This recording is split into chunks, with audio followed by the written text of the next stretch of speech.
Road മറികടക്കുകയായിരുന്ന ആനക്കൂട്ടത്തെ പ്രകോപിപ്പിച്ച് യുവാവിന്റെ പരാക്രമം. ആനയ്ക്ക് നേരെ ഓടിയെടുത്തും തിരിഞ്ഞോടിയും വീണ്ടും ആനയെ പ്രകോപിപ്പിച്ചും ഏറെ നേരമാണ് യുവാവ് അഭ്യാസം കാണിച്ചത്.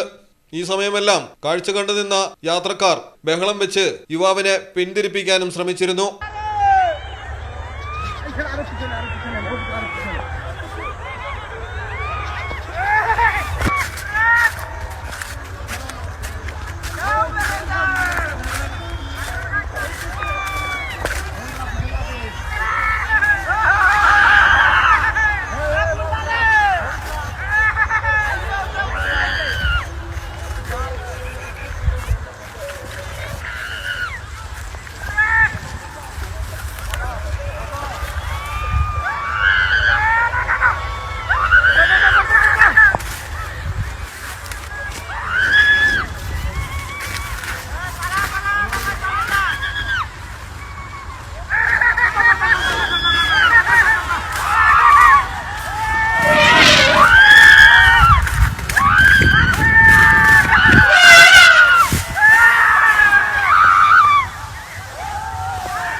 Indian forest service officer Parveen കസ്വാനാണ് യുവാവ് ആനയെ പ്രകോപിപ്പിക്കുന്ന ദൃശ്യങ്ങൾ പുറത്തുവിട്ടത്.